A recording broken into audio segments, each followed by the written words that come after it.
The racetrack is a place where people give their all, where highly trained competitors come and give every ounce of physical and mental strength they need to finish at their best. If you finish feeling like you had anything left to give, you will leave the track with regret. In the Bible, the Apostle Paul compares the Christian life to a runner competing in a race. 1 Corinthians chapter 9, verses 24 to 27 says, "Do you not know that in a race all the runners run, but only one receives the prize? So run that you may obtain it. Every athlete exercises self-control in all things. They do it to receive a perishable wreath, but we an imperishable. So I do not run aimlessly. I do not box as one beating the air, but I discipline my body and keep it under control, lest after preaching to others, I myself should be disqualified." Here, he emphasizes the athlete's need for self-control and discipline.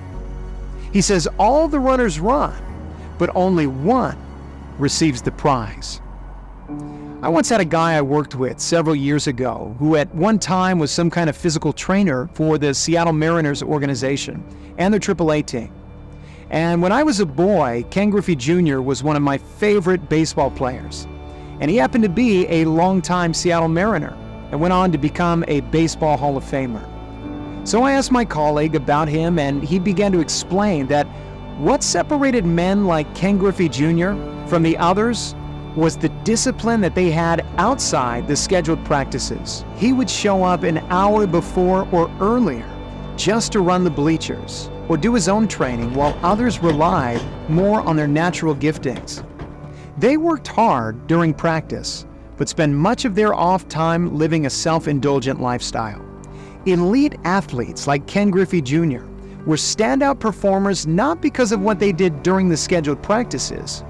It was the discipline and self-control that they exercised when the coaching staff wasn't looking over their shoulder that made them great. Paul is talking about an athlete striving to not only compete in the race, but to win the race. Every 2 or 3 years, the city of Corinth would host what was called the Isthmian Games, which was a huge athletic festival. Many of these contests were foot races that the Corinthians would have been familiar with.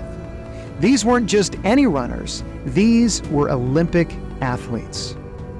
To compete at that level requires self-control and discipline that would affect every area of life, from the amount and quality of your sleep, when you wake, how you eat, how often you train. If you were a competitor, you would train to win. If you were successful and won your race, you were called up to what was called the bema seat, which was the elevated platform where they would give you the prized wreath. Now, as glorious as that moment would have been, their prize was a perishable pine wreath. Paul tells us to run that you may obtain the prize. They did it for a perishable wreath, but we an imperishable. That means that the race we are running is far more important because we are going after what is eternal. The prizes and accomplishments on earth feel great, but they pale in comparison to the eternal reward to come.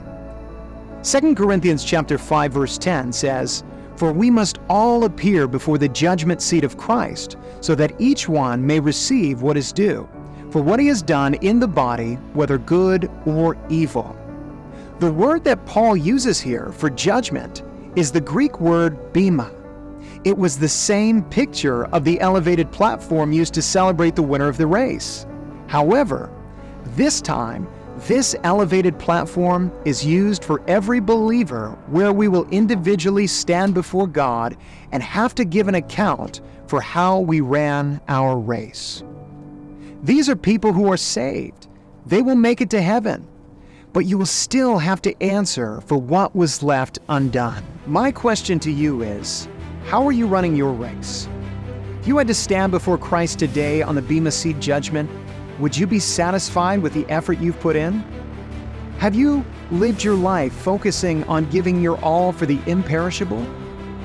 I heard a running coach once say that if you finished your race knowing that you could have given more, you will regret it. Because even if the people around you are celebrating your efforts, you know that you could have done better. I don't know about you, but when I finish my race, I want to know that I ran well, that I wasn't distracted and didn't live a comfortable, self-indulgent life, but gave it all to finish well. As the Apostle Paul approached the finish line at the end of his life, he was able to say that he gave it his all.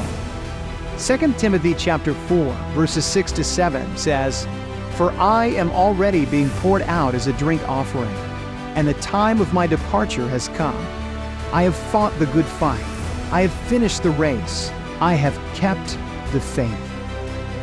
He lived a life making the daily decision to pour himself out as a drink offering to the Lord, to surrender his life to the purposes of God.